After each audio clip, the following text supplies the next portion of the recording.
여러분, 귀한 하루 주님의 전에 나왔습니다. 영과 진리로 함께 예배할 수 있기를 소망합니다. 여러분, 몇 년 전부터 보면은요, 드라마 그리고 영화를 보게 되면 시간 여행이라고 하는 이 테마를 가지고 타임슬립이라는 것이 단골 소재로 사용되어지고 있습니다. 혹시 그런 영화 보신 적 있으신가요? 그 내용을 보면 이렇습니다. 어떠한 알 수 없는 일에 이끌려서 과거로 돌아갑니다. 그리고 잘못을 바로 잡으면 미래가 바뀐다. 이런 내용입니다. 그런데 안타깝게도 이것은 어디까지나 지어낸 이야기에 불과하지요. 우리는 하루하루 주어진 시간 속에서 시간의 흐름을 따라서 살아가고 있습니다. 누구도 이 시간의 흐름을 거역할 수가 없다는 것입니다. 그것은 시간의 창조자이신 하나님께서 시간이 한 방향으로 흐르도록 시간의 규칙성을 정해 놓았기 때문입니다. 하나님께서 시간을 창조하셨다는 구절이 창세기 1장 1절에 기록되어 있습니다. 태초에 하나님이 천지를 창조하시느니라. 이 태초에라는 단어는 시작이라는 단어입니다. 그렇지요? 여러분, 시간을 하나님께서 만드셨다 의식하고 살아가고 계십니까? 여기에서 태초라라고 이야기하는 것은 모든 시간의 시작이고 모든 만물의 시작이고 모든 차원의 시작이 될 것입니다. 하나님은 인간을 창조하시고 하나님이 창조하신 시간 속에서 우리가 살아가게 하셨다는 것입니다. 그렇기 때문에 모든 인간은 이 시간의 법칙에 매여 있을 수밖에 없습니다. 그런데 성경에서는 이 시간을 두 가지로 이야기합니다. 아마 많이 들어보셨을 것입니다. 하나는 그리스어로 크로노스라고 하는 시간이 있습니다. 이것은 매 순간 째깍째깍 쉴 새 없이 흘러가 버리는 시간을 의미합니다. 우리가 일반적으로 이야기하는 시간의 개념이 크로노스라는 개념입니다. 그리고 또 시간을 의미하는 또 하나의 단어가 있는데 카이로스라는 그리스어 단어입니다. 이것은 그저 흘려보내는 이 시간이 아니라 특별한 변화를 일으키는 의미 있는 순간을 이야기합니다.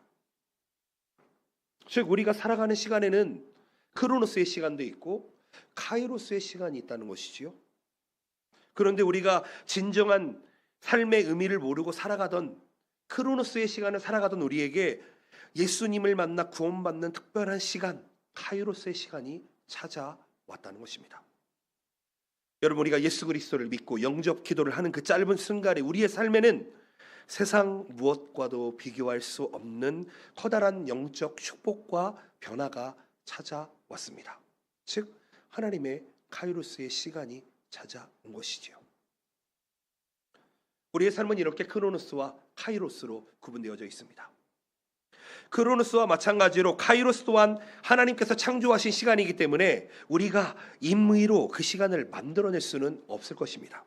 다만 우리가 영적으로 깨어 있다면 카이로스의 시간을 분별할 수 있을 것이고 그것을 믿음으로 포착할 수 있다는 것입니다. 그런데 우리는 때때로 사생결단으로 하나님 앞에 기도함으로 스스로 하나님의 때를 이끌어내고자 할 때가 있지는 않나 생각해 보자는 것입니다.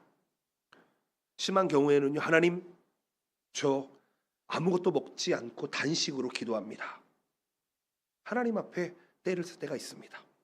어떤 때는 하나님을 굴복시키려고 할 때까지 있지 않나 생각해 봅니다. 내용은 이렇습니다. 내가 정한 시간에 내가 정한 방법으로 이루어 주시옵소서. 그렇게 하지 않으면 분노하는 사람도 있고 때로는 교회를 떠나는 사람도 있습니다. 그런데 이것은요, 자신의 욕망과 욕심을 이루기 위해 하나님을 이용하려는 행위밖에 되지 않는다는 것입니다.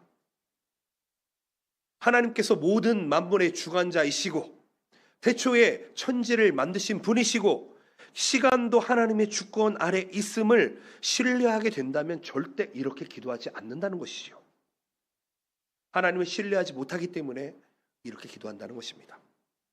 우리가 반드시 기억해야 한다는 것은요, 하나님은 하나님께서 정하신 카이로스의 시간에 우리에게 역사하신다는 것입니다. 아멘이십니까?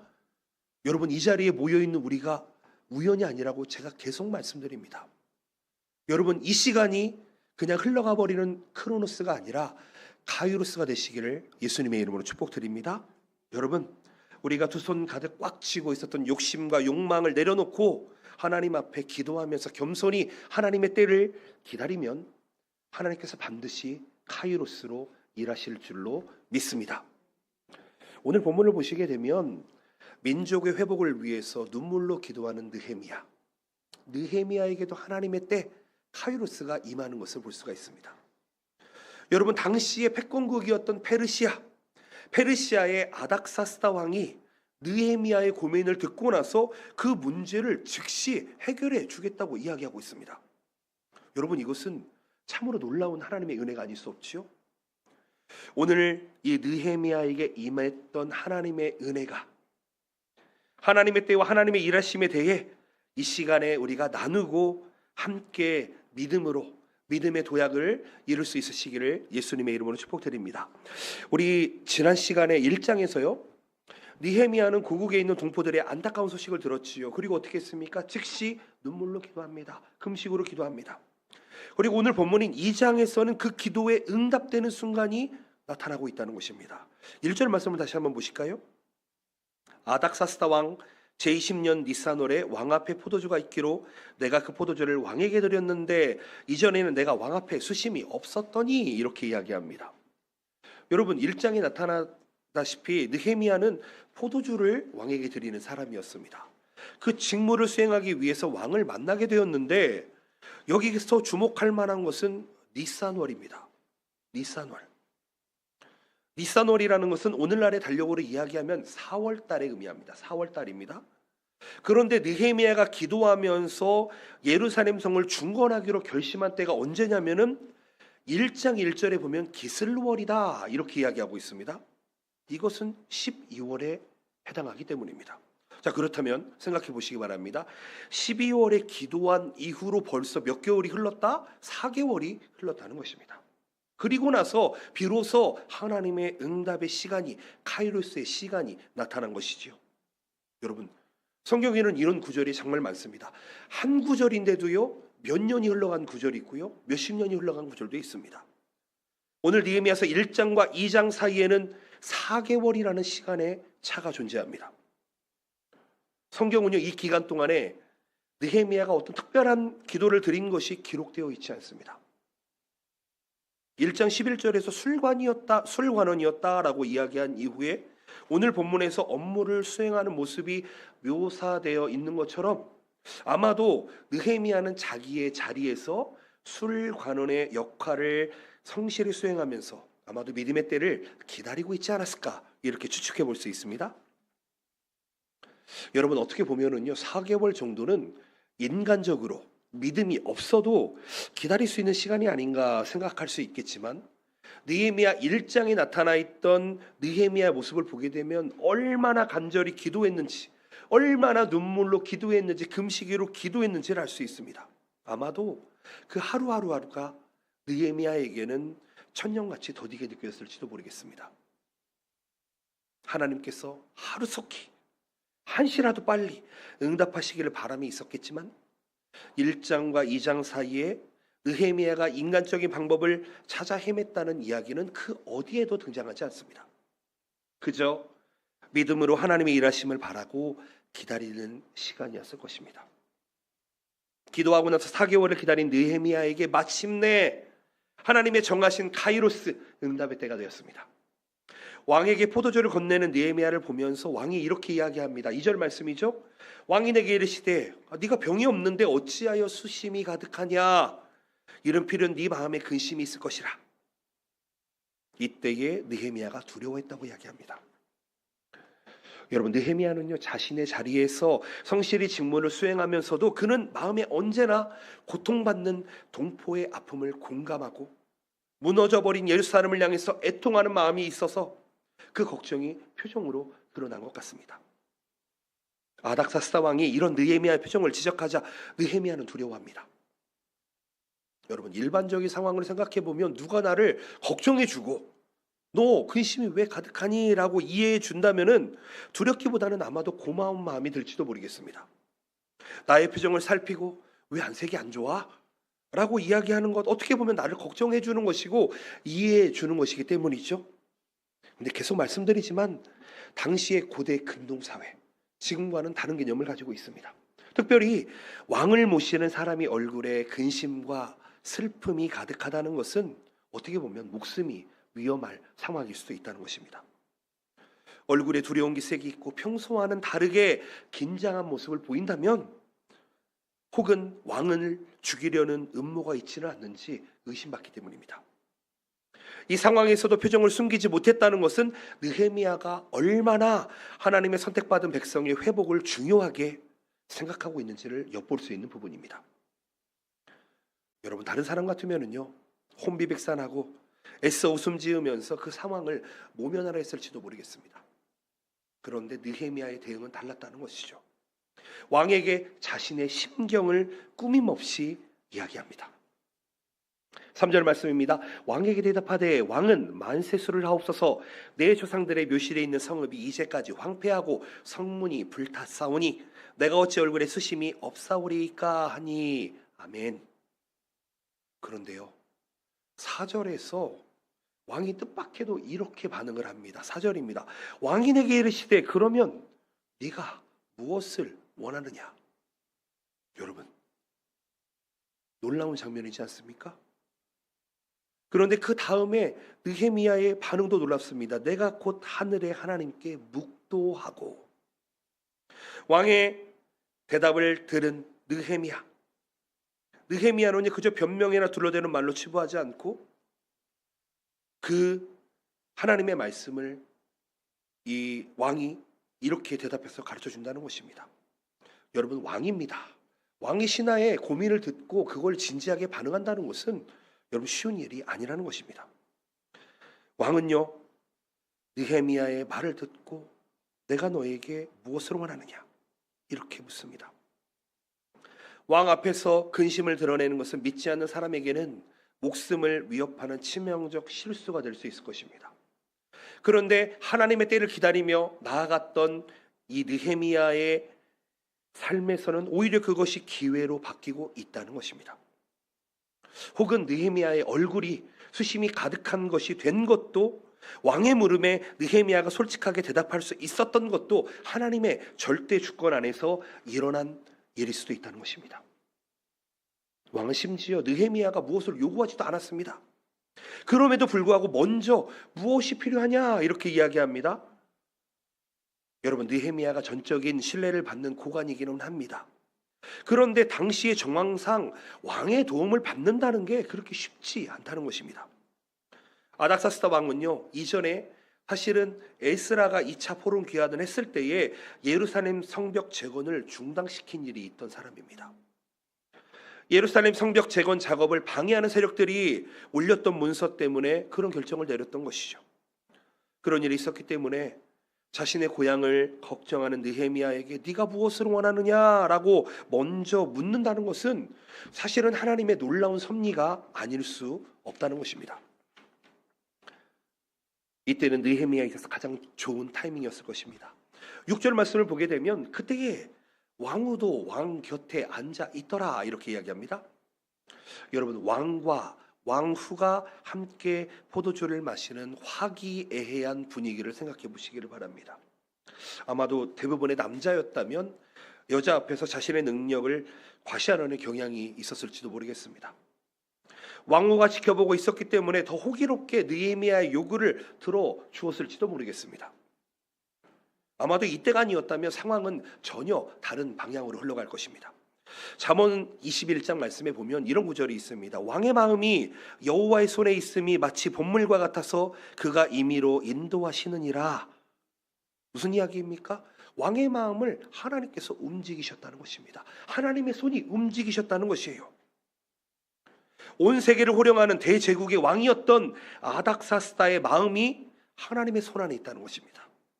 이 나라, 이 세계를 움직이는 위정자들, 거대한 권력자들의 마음도 또한 하나님의 손에 있음을 믿으시기를 예수님의 이름으로 축복드립니다. 왕이 이야기합니다. 무엇을 원하느냐? 느헤미야가 어떻게 했습니까? 하나님께 묵도했다 이렇게 이야기합니다. 느헤미야를 계속 묵상하고 있지만 느헤미야는 영적인 통찰력이 있는 사람입니다. 갑작스러운 왕의 호의에 당황할 법도 한데 느헤미야는 그 순간에 하나님으로 가득하며 하나님을 묵상했다는 것입니다. 무엇을 기도했을까요? 추측하건대 하나님, 지금이 기도응답의 때입니까? 하나님의 카이로스입니까? 기도하지 않았을까요? 하나님, 내가 이 대답을 잘할 수 있도록 지혜해 주시옵소서 구하지 않았을까요? 만약에 기도하지 않았다면 당황한 나머지 손사래를 치거나 거절하거나 엉뚱한 대답을 했을지도 모르겠습니다. 그러나 기도로 지혜를 구한 느헤미야는 왕에게 이렇게 이야기합니다. 5절 말씀입니다. 왕에게 아뢰되 왕이 만일 좋게 여기시고 종이 왕의 목전에 은혜를 얻었사오면 나를 유다 땅 나의 조상들의 묘실이 있는 성읍에 보내어 그 성을 건축하게 하옵소서 하였는데, 그리고 이어지는 8절까지의 내용을 보시면은요, 유다까지 가는 길을 통행할 수 있는 조서를 달라고 부탁합니다.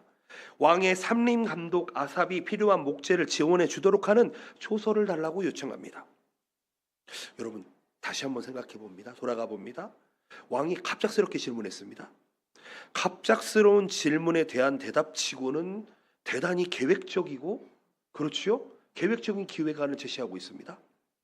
그렇게 생각해 보면은요, 잘 생각해 보시면 건축이라고 하는 것은 느헤미야의 전문 분야가 아닙니다. 그렇죠? 즉흥적으로 나올 수 없는 대답이지요. 느헤미야는 왕의 술 관원이었기 때문에 술에 대해서는 아마도 전문가였을 것입니다. 왕국에서 일하는 고위 공무원으로서 이 성벽 공사를 할 수 있는 기술이나 이런 경험을 해본 적이 없을 것입니다. 그럼에도 불구하고 느헤미야는요, 자신에게 주어진 거대한 사명에 순종하며 하나님의 때를 기다렸다는 것입니다. 이렇게 할 때에 하나님의 카이로스의 시간을 통해서 하나님의 사명을 감당할 수 있는 그런 역량을 갖추게 되었다는 것입니다. 여러분, 우리가 기도하면 그 순간순간 기도 응답이 바로 된다면 우리가 자라날 수 있을까요? 성숙할 수 있을까요? 이것은 우리의 신앙생활에 있어서 매우 중요한 영적인 원리라는 것입니다. 여러분, 어린아이가 하루아침에 어른이 되지 않습니다. 그렇지요? 때론 우리는 너무 하루하루를 조급하게 보내지는 않나 돌아보게 됩니다. 기다리지를 못합니다. 그런데요, 기다림이라고 하는 것은 하나님의 때가 무르익을 때까지 우리가 준비되어지는 시간이다 라는 것을 기억하시기를 축복드립니다. 잘 생각해 보시기를 바랍니다. 4개월이라는 시간 동안 준비되어 있지 않았다면 느헤미야가 어떻게 반응했겠습니까? 여러분, 준비되지 않은 자에게 기회가 찾아왔다 한들 그것을 잘 활용할 수 있을까요? 하나님의 응답의 때가 이르기에 앞서 그 응답을 잘 감당할 수 있도록 우리의 역량을 키울 수 있는 준비의 시간을 주시는 분임을 기억하시기를 축복드립니다. 답답하지요?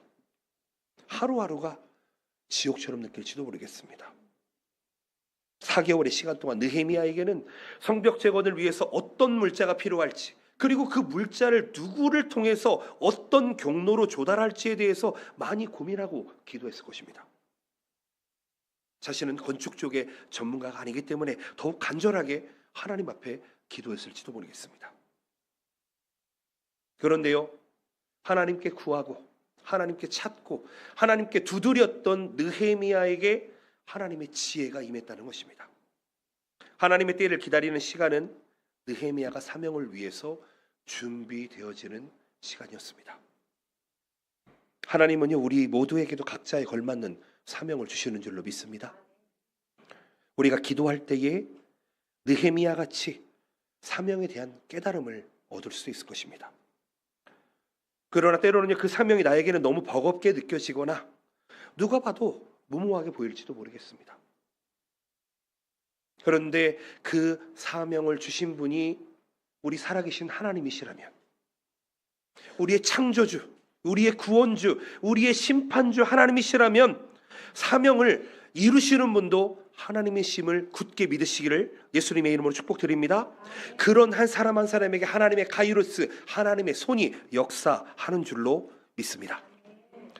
여러분, 많은 믿음의 사람들이 쓰임받기 전에 하나님의 때를 기다리게 됩니다. 각자의 사명에 따라서 그 준비의 기간도 누구나 다 다르게 됩니다. 대표적으로 출애굽기를 보게 되면 모세라고 하는 지도자가 나오지요. 여러분, 출애굽의 지도자 모세 또한 준비의 시간을 거쳐서 하나님의 때에 쓰임 받았다는 것입니다. 돌아보시면은요, 모세는 젊은 시절 동안 이집트의 왕자로 지냅니다. 자기의 힘을 의지하면서 민족을 구원하려 했습니다. 그러나 결국 어떻게 되었지요? 살인자가 되어서 광야로 도망치고 살아가게 됩니다. 광야에서의 40년간 양을 치면서 하루하루 매일매일 똑같이 반복되는, 어떻게 보면 무의미해 보이는 삶을 살아가면서 견뎌내며 인내했다는 것입니다. 그런데요, 하나님께서는 그 광야의 40년, 그 시간 동안 이스라엘을 출애굽시키기 위한 지도자로 모세를 세우셨다는 것입니다. 젊은 시절의 혈기, 왕자의 지위도 모두 사라지고 그저 연약한 죄인의 모습으로 엎드려 하나님의 능력을 구하는 겸손한 자가 되었다는 것입니다. 여러분, 인간적으로 생각해 보시기 바랍니다. 광야에서 지낸 40년의 세월, 어떻게 보면 낭비라고 생각할지도 모르겠습니다. 그런데 그 시간은 하나님의 때를 맞이하기 위한 준비의 시간이었습니다. 그 시간이 없었다면 온유하고 겸손한 하나님의 종으로서 광야에서 백성들을 인도하는 지도자로서 쓰임받지 못했을 것입니다. 여러분, 우리가 한번 잘 생각해 보아야 될 것은, 우리가 신앙생활을 하면서 자신의 목표, 가치를 설정해 놓고 그것을 이루어 달라고 하나님의 힘을 동원하는 것은 절대로 신앙생활이 아니라는 것입니다. 우리가 하나님의 때를 붙잡지 못하면은요, 우리의 노력한 모든 순간은 아무 의미 없이 흩어지고 말 것입니다. 하나님께서 우리 한 사람 한 사람을 이 땅 가운데 태어나게 하시고, 특별히 바로 이 자리에 불러주시고 예배하게 하셨을 때, 우리를 구원하시고 우리에게 생명을 주셨을 때 허락하신 분명한 목적과 사명과 비전이, 이유가 우리에게 있음을 믿으시고 오늘 하루를 인내하며 준비하시기를 예수님의 이름으로 축복드립니다. 하나님은 그 일을 하나님의 정하신 때에 이루어 가십니다. 그때를 맞이하기 위한 기다림 속에서 우리는 자라고 성숙되어짐을 믿으시기를 바랍니다. 하나님께 기도할 때에 우리는 하나님의 카이로스의 때를 분별할 수 있을 것입니다. 그리고 하나님의 뜻을 분별하고 순종할 때에 우리의 인생은 하나님의 의미 있는 카이로스의 시간들로 채워지게 될 줄로 믿습니다. 아멘. 여러분, 예수 그리스도로 말미암아 구원받은 하나님의 백성들은요, 시간의 노예로 살아가는 사람들이 아닙니다. 시간의 주인 되시는 하나님께 우리의 시선을 맞추고 하나님의 때를 살아가는 사람이라는 것입니다. 여러분, 그냥 흘려보내는 크로노스의 시간이 아니라 하나님의 역사하시는 카이로스의 시간을 매일 매순간 분초로 맞이할 수 있으시기를 예수님의 이름으로 축복드립니다. 하나님께서 역사하십니다. 말씀을 맺기를 소망합니다. 사랑하는 성도 여러분, 온천하 만물의 시작은 하나님으로부터 시작했습니다. 우리의 흐르는 시간을 창조하신 이가 우리를 구원하시고 우리와 함께 계십니다. 하나님은 하나님의 때, 카이로스의 시간에 신실하게 응답하시는 분이십니다. 그렇기 때문에 우리가 기도할 때에 당장 응답이 오지 않는다고 해서 걱정할 필요가 없습니다. 하나님의 때에 하나님께서 반드시 역사하시기 때문입니다.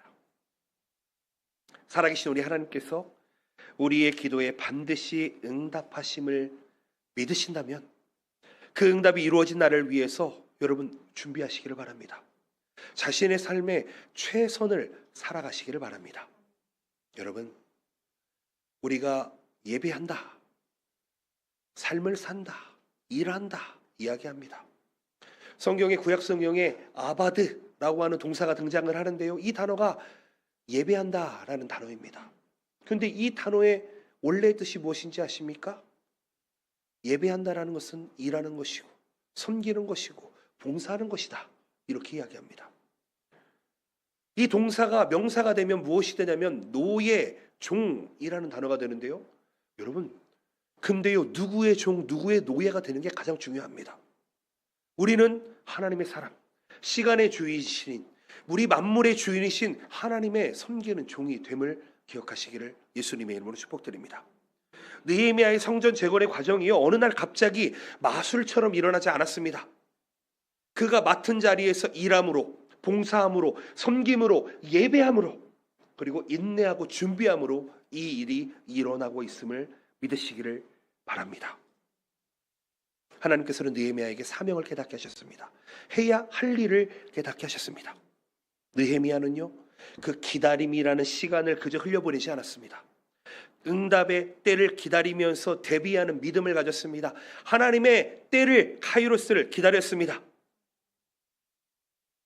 그 느헤미야를 위해서 하나님께서는 선한 손을 가지고 향해 왕의 마음을 움직이시고 사명을 이루어갈 수 있는 일을, 그 힘을 주셨다는 것입니다. 사랑하는 성도 여러분, 하나님의 선하신 계획 속에서 저와 여러분들 또한 느헤미야와 같이 불러주셨다는 것을 기억하시길 바랍니다. 느헤미야 같이 우리에게도 각자의 특별한 사명과 부르심이 있다는 것입니다. 우리가 그것을 안다면, 우리가 기도할 때에, 하나님의 뜻에 순종할 때에 평범하게 흐리는 크로노스의 시간이 아니라 하나님께서 역사하시고 간섭하시고 만지시는 카이로스의 시간을 붙들고 인내하고 준비하시고, 그리고 하나님의 응답이 있는 그런 여러분들의 놀라운 시간이 되시기를 예수님의 이름으로 축복드립니다.